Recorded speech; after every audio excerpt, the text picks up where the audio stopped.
जिनका काम संविधान तोड़ना, संविधान बदलना और लोगों में नफरत फैलाना है, वो अपना काम करते रहें। हम अपने काम को करने के में अग्रसर रहेंगे, लोगों में प्यार, बंधुत्व, भाईचारा को पैदा करेंगे। और इसीलिए हमने अपनी पार्टी में एक नारा दिया है कि राष्ट्रवादी का एक ही नारा, कायम रखो भाईचारा।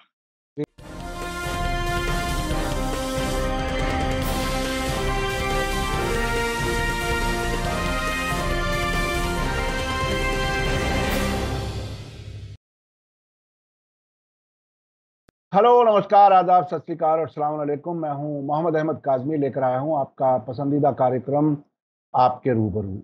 आज एक बहुत ही अहम दिन है। अहम दिन इसलिए कि महाराष्ट्र में जो सरकार चल रही थी, एनसीपी, कांग्रेस और शिवसेना की, उसके चीफ मिनिस्टर ने, उद्धव ठाकरे जी ने इस्तीफा दे दिया है।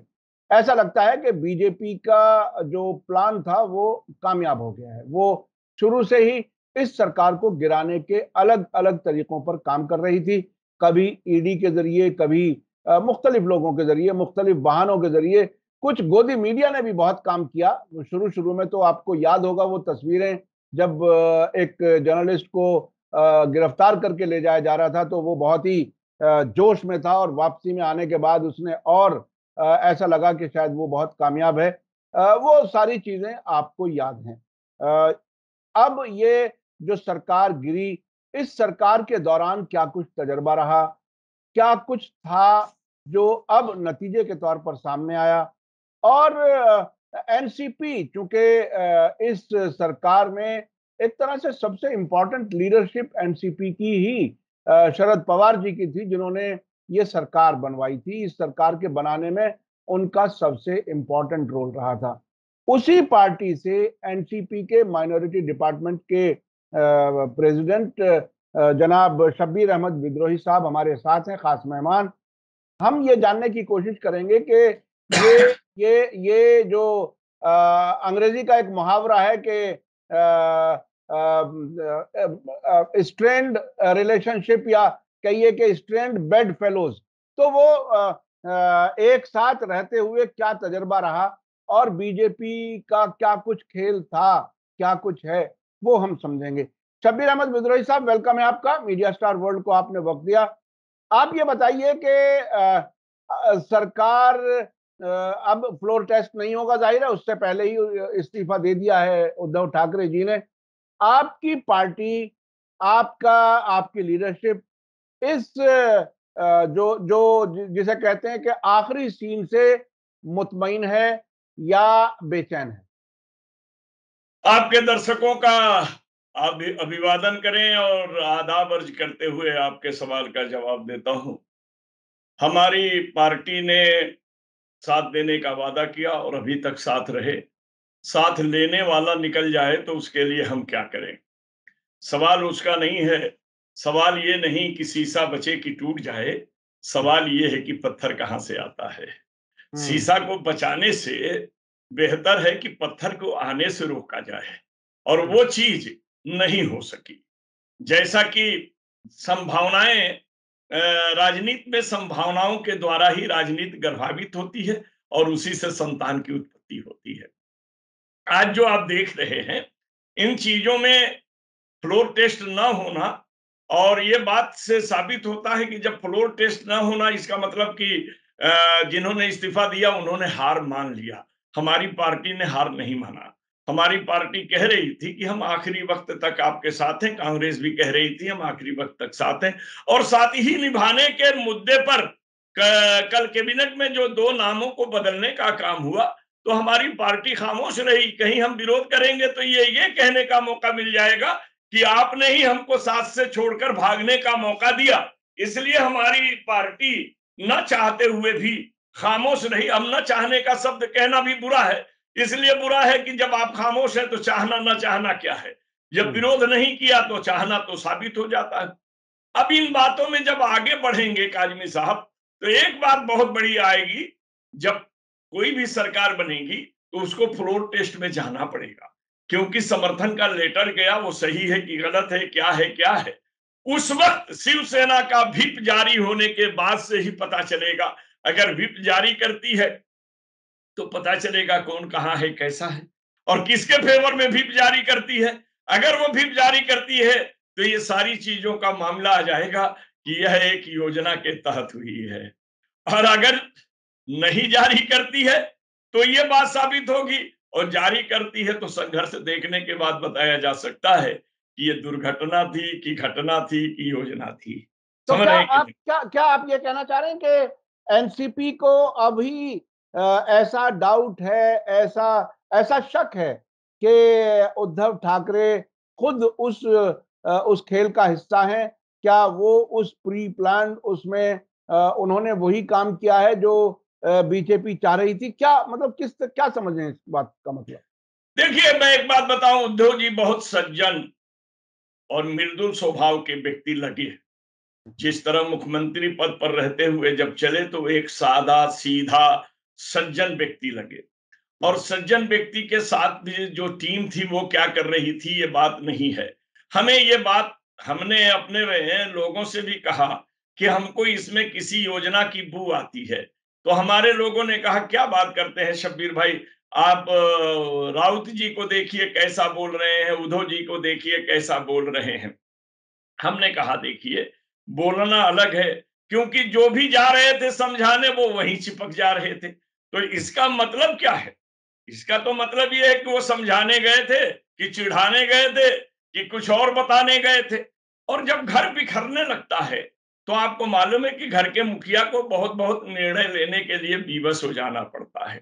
यहां तक कि आप ये देखिए, अगर ये फ्लोर टेस्ट तक जाते तो बात हम मान लेते थे, लेकिन फ्लोर टेस्ट तक न जाने का मतलब है कि उनके दो प्रश्न थे। भाई जो भागी थे उनका दो ही सवाल था। पहला ये सवाल था कि आप राष्ट्रवादी और कांग्रेस का साथ छोड़िए और भाजपा के साथ सरकार बनाइए, ये पहली डिमांड थी। दूसरा उनका कहना था कि आपने बाला साहब के हिंदुत्व को छोड़ दिया, यानी बाला साहब ने औरंगाबाद के नाम को संभाजी नगर कह चुके थे, आपने अभी तक सरकार बनने पर बनाया नहीं। तो ये दोनों, और ये दोनों काम कल ही हो गया। कल कैबिनेट में नाम बदल भी दिया गया, और नाम बदल जाने के बाद आप आभार प्रकट करने लगे मंत्रिमंडल का, और उसके आभार प्रकट करने के बाद आपने दोनों पदों से इस्तीफा दे दिया। आपने मुख्यमंत्री पद भी छोड़ा और विधान परिषद की सदस्यता भी छोड़ी। तो ये खुद ही इस बात को जाहिर कर देता है कि यह बताने के लिए कि आए बागियो, तुम्हारे दोनों डिमांडों को हमने पूरा कर दिया, अब बगावत किस बात की, अब बगावत किस बात की। तो मैं एक बात इस पर एक शेर आपसे कह देना चाहूंगा। देखें कि रवीश रवीश उनकी जुदा गाना, रिवाज उसके निराले हैं। रवीश उसकी जुदा गाना, रिवाज उसके निराले हैं, बड़े शफाफ चेहरे हैं मगर दिल के वो काले हैं। ये बहुत बड़े ही अहम बात है, शफाफ लेकिन चेहरे सुनिए, हैं, वो दिल के सभी, काले हैं। और अगली बंद थोड़ा सुन लीजिए, हाँ हाँ, इसमें कोई क्या करे जो डस लिया तुमको, इसमें कोई क्या करे जो डस दिया तुमको, तुम्ही ने तो बड़े शौक से इन सांपों को पाले हैं। ये तो होना है। शब्बीर साहब, जाते जाते जो उद्धव ठाकरे ने दो तीन बातें कही हैं, वो मैं आपको याद दिलाना चाहता हूं। उन्होंने कहा कि मुझे उस रास्ते पर जाना ही नहीं था, लेकिन मैं चला गया। फिर दूसरी बात उन्होंने कही कि मेरे पास शिवसेना है। और ये इस सब का क्या मतलब है? मेरे पास शिवसेना है, अगर बड़ी तादाद दूसरी तरफ है तो शिवसेना तो वो रह गई। क्या एक बाप का बेटा होना ही शिवसेना को बचा पाएगा इनके पास? नहीं नहीं नहीं नहीं, देखिए पहली बात उन्होंने कहा कि मुझे उधर जाना नहीं था, हम चले गए। मतलब मतलब था कि अगर जाना नहीं था तो फिर आप ये बात कैसे कहते थे कि हमारा 2.5 साल का तय हुआ था। भाई शिवसेना का 2.5 साल मुख्यमंत्री होगा, अब कोई मुख्यमंत्री हो सकता था। आप तो सदन के किसी भी सदपटल के नेता नहीं थे, न विधान परिषद के थे और न विधानसभा के थे। लेकिन हमारे आदरणीय शरद चंद्र जी पवार साहब ने आपसे आग्रह किया, क्योंकि आप पार्टी प्रमुख थे। आप कहते हम नहीं फलाना बनेंगे, कोई नाम सामने नहीं आया, आप ही गए और आपके बनाने के पीछे ये था कि शिवसेना एकजुट रहेगी, हम दोनों एकजुट हैं, सरकार 5 साल तक चलेगी। लेकिन आप शिवसेना को एकजुट नहीं रख पाए, चाहे वो आपका व्यवहार रहा हो, या आपका कार्य रहा हो, या आपका संस्कार रहा हो, या उनके अंदर लोभ रहा हो, या उनके अंदर अहंकार रही हो, ये तो वो जानेंगे, हम आप तो नहीं जानेंगे ना। लेकिन आप ये कह रहे हैं कि मैं जाना नहीं चाह, मैं चला गया। अरे भाई, जाना नहीं था, चले गए तो निभाना अपना अपना फर्ज है, और निभाने में आपने 32 महीना निभा लिया। देखिए, सरकार का गठन अक्टूबर में, हमारा चुनाव हुआ, नवंबर में सरकार का गठन हुआ, लेकिन विभागों का बंटवारा जो है वो दिसंबर और जनवरी में हुआ, लेकिन हुआ।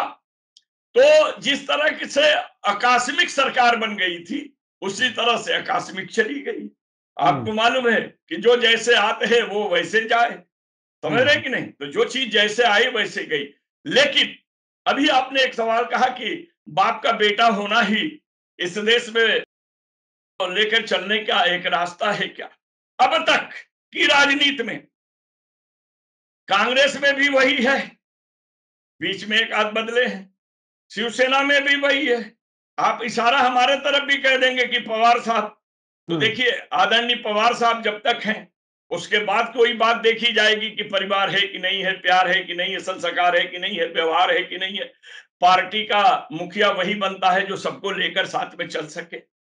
तो अब तक के तो राजनीति में यह दिखाई दे रहा है, छिटपुट लालू के बेटे को ही देख लीजिए, चाहे आप किसी और को देख लीजिए। अब जिनकी संतानें नहीं है, वहां कुछ बात अलग हो तो बात अलग है, नहीं तो उस पर हम बहस नहीं कर सकते, क्योंकि मुलायम के साथ भी वही है, उनके बाद उनका बेटा है। तो मेरा उस पर, मैं इन चीजों को बुरा इसलिए नहीं मानता हूं कि जो कुशल होगा वो कुशलता से पार्टी और संगठन को लेकर चलेगा। परिवारवाद से बेहतर है विचारवाद, और जब बेटा ही बाप के विचार पर चल रहा हो तो पार्टी अगर चले तो कोई बुरी बात नहीं है। लेकिन अगर जो इस्तीफा दिया गया है और फ्लोर टेस्ट से बचा गया है, इसका एक ही सूत्र है, वो सूत्र है पार्टी को अपने मुट्ठी में रखने का। क्योंकि जो कार्यकर्ता इस बात से छटक रहे थे कि आपने हिंदुत्व छोड़ दिया, उसका भी हमने जवाब दे दिया कि हमने देखो संभाजीनगर कर लिया। जो आप कांग्रेस और राका के साथ बैठे हैं, छोड़िए, हमने उसको भी तो पूरा किया, छोड़ दिया, इस्तीफा दे दिया। तो वो पार्टी को समेटने का यही एक बहुत बड़ा सूत्र है, और यही जरूरी था, इसलिए उन्होंने वो इस्तीफा दे दिया। अच्छा, इस सब में, इस तकरीबन ये जो 32 महीने की सरकार हुई, इसमें बीजेपी की जो कोशिशें रहीं, और इतना टाइम लगा उनको ये सरकार गिराने में, क्योंकि सबसे बड़ी पार्टी तो वही है बीजेपी असेंबली में, वो क्या कुछ रहा? साजिश का कामयाब होना आखिरकार 32 महीने बाद, और इस बीच में कई झटके लगे, कई कोशिश की गई, उसमें ना होना, इसमें और पहले के कोशिशों में क्या कुछ, कितना फर्क था जिसमें बीजेपी कामयाब हो गई? देखिए काजमी साहब, एक बात आपको बताएं, पानी भी अगर टकराता रहता है तो अपना रास्ता बना लेता है। पत्थर पे छेद करके पानी बहने लगता है, रिसने लगता है, ये करता है। जिस दिन से सरकार बनी, सरकार चलाने में सहयोग करने के बजाय सरकार गिराने में जिस तरह की कोशिशें की गई, अलोकतांत्रिक तरीके से की गई, और यह तरीका में बहुत सी चीजों में, अगर मैं कहूं, भले हमारे ऊपर कंटा माफकोट बन जाए, कुछ बन जाए, वो बन जाए, एक अलग बात है, लेकिन अदृश्य तरीके से बहुत से लोगों का हाथ इसमें रहा, चाहे वो सरकारी विभाग रहे हों या कोई भी और चीजें रही हों। यानी सरकार गिराने में भाजपा के साथ सीबीआई, आईटी, समझ रहे हैं कि नहीं, ईबी, ये सारे के सारे जो महकमे उनके इशारे पे काम करते रहे। और आपको मालूम है कि जितने नेता थे, जब ईडी की नोटिस पाए और डर गए, और इस डर से ही गिर गए, वरना और कोई बात नहीं थी। अब रह गई बात कि जो आप कह रहे हैं कि अब ये सफल हुए, मेरा मानना है ये सफल नहीं, ये जनता भले अपने चाल में सफल हो गए सरकार गिराने में, लेकिन जनता के बीच आने वाले 2 साल के बाद के चुनाव में ये असफल हो जाएंगे। आप पूछेंगे कि शब्बीर भाई आप कैसे बोलते हैं, सरकार बनाएंगे सफल हो जाएंगे? देखिए, इनके गले की हड्डी आरक्षण बनेगा, आरक्षण। क्योंकि ओबीसी के आरक्षण पर इंपीरियल डाटा का मामला चल रहा था और ये सरकार से बाहर होकर के छाती पर कूद रहे थे, ये सरकार कुछ नहीं कर रही है, ये 2.5 साल में क्या करेंगे देख लीजिएगा। फिर मराठा आरक्षण समझ लीजिएगा, और दूसरी तरफ इनके उन्मादी लोगों के जरिए अल्पसंख्यक विभाग का संरक्षण, ये सब आरक्षण संरक्षण इनको इतने खतरे में डालेगी कि आने वाले चुनाव में ये जनता के बीच से कैसे रहेंगे, क्या रहेंगे, ये वक्त बताएगा। क्योंकि जब ये सरकार शिवसेना के साथ बना लेंगे तो आने वाले चुनाव में इनको उसके गठबंधन से ही चुनाव लड़ना पड़ेगा। अगर नहीं लड़ेंगे, अलग होंगे, तो भी हमारा तो गठबंधन है, आपको मालूम है। आगे रहेगा कि नहीं रहेगा बड़े नेता जाने, हम नहीं जानते हैं, हम तो जहां हैं उतने ही जानते हैं। तो लेकिन ये जो ताज अगर भाजपा लेती है तो ये फूलों का नहीं कांटों का ताज होगा, और ये इनके लिए बड़ा नुकसानदेह होगा। हमारी पार्टियों के लिए ये फायदामंद है कि हम तो काम कर ही रहे थे, इन्होंने गिरा दिया और तुमको हरा दिया, अब तुम इन्हें हरा दो। हमारे पास नारे बहुत आ जाएंगे और नारे से सहारे मिल जाएंगे, इसलिए ये सरकार के जाने का गम नहीं है। मगर आपके पॉकेट से 10 रुपये भी गिर जाएं तो थोड़ी देर अफसोस तो होता ही है। तो इस तरह का थोड़ा अफसोस है, मगर भविष्य हमारी पार्टी का उज्जवल है। ये आपने बहुत ही अहम बात बताई और पार्टी का भविष्य उज्जवल बताया, और साथ में ये भी बताया कि खुद शिवसेना बीजेपी जो सरकार मिलके चलेगी उनके लिए क्या क्या चैलेंजेस हैं, क्या क्या चुनौतियां हैं। ये बहरहाल जो अब तक ये समझा जा रहा था कि पूरे देश के लिए सेकुलर पार्टियों को इकट्ठे ला करके सरकार बनाने का एक नमूना महाराष्ट्र बना था, वो कहीं ना कहीं ऐसा लगता है कि वो नाकाम हुआ है। आपको तो बता दूं, आपका नहीं, आपका कहना बिल्कुल सही है। देखिए 1977 में जनता पार्टी बनी और चारों तरफ के लोगों को एक जगह लाकर सरकार बनाई गई, वो भी पूरे कार्यकाल तक नहीं चली। कहीं भी आप देख लीजिए, बिहार में भी बनाई गई, पूरे कार्यकाल तक नहीं चली। और ये उसी तरीके से आप हमारे यहाँ का भी देख लीजिए, पूरे कार्यकाल तक नहीं चली। अभी 2014 के बाद जो राजनीति में एक नया खेल जो चल रहा है, पूर्ण बहुमत की सरकारें गिर जा रही हैं। आप देखिए मध्य प्रदेश में पूर्ण बहुमत की सरकार थी, प्रलोभन से और डरा करके वो भी गिर गई।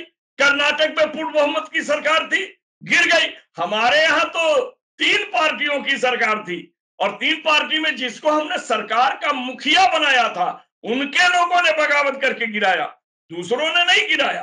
तो मेरा यह मानना है कि जो राजनीति के अंदर लोभ, तृष्णा, घृणा, जात की नफरत की बातों को जो स्थान मिल गए हैं, वो राजनीति के लिए बड़े घातक हैं।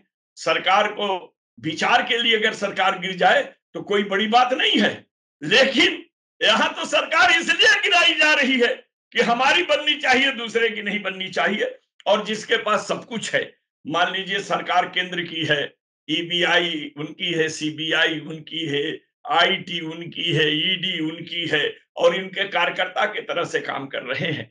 तो ऐसे में हम आप क्या उम्मीद रखें? आप जानते हैं ना कि आपको एक छोटी सी बात बता देता हूं कि राजेंद्र बाबू जो देश के प्रधानमंत्री बने थे, आंदोलन के जमाने में गांधी जी चंपारण के जेल में थे, तो खानसामा से कहा गया था कि तुम पर भरोसा करते हैं, खाली जहर डाल दो थोड़ा सा ताकि ये मर जाए। और वो अंसारी वक्त ने जहर नहीं डाला तो उसके लिए उसकी खानदान मारी गई। आप सोच लीजिएगा। तो वफादारी हम करते हैं और उस वफादारी को हम जिंदा रखना चाहते हैं। हमारी पार्टी ने अपनी वफादारी को जिंदा रखा, आखिरी क्षण तक उद्धव जी के साथ रहे। हमने तो फ्लोर टेस्ट तक पर जाने तक की हिम्मत दी, मगर उन्होंने हिम्मत छोड़ दी, तो हमने वफा की है। बेवफाई उनके साथ जिसने किया, वो आपने उन्हीं को मौका दे दिया। ये आपका काम है, हमारा काम नहीं है। हम इतना जरूर आपसे कहना चाहेंगे कि हम जब भी रहेंगे जनता के प्रति वफादार रहेंगे, अपने वादे के प्रति वफादार रहेंगे, संविधान के प्रति वफादार रहेंगे। जिनका काम संविधान तोड़ना, संविधान बदलना और लोगों में नफरत फैलाना है, वो अपना काम करते रहें। हम अपने काम को करने के में अग्रसर रहेंगे। लोगों में प्यार, बंधुत्व, भाईचारा को पैदा करेंगे। और इसीलिए हमने अपनी पार्टी में एक नारा दिया है कि राष्ट्रवादी का एक ही नारा, कायम रखो भाईचारा। जी, जी, ये बहुत ही अहम है। मुल्क के लिए सबसे ज़्यादा ज़रूरी भाईचारा बाकी रखना है। आपने जो बात कही उद्धव ठाकरे जी के लिए, उनके भी स्टेटमेंट में ये एक बात रही। उन्होंने एनसीपी और कांग्रेस का शुक्रिया अदा किया और उन्होंने ये कहा कि हमें अपनों ने ही धोखा दिया है। वो क्या कुछ रहा, कैसे कुछ रहा, वो सब आप लोग जानते हैं।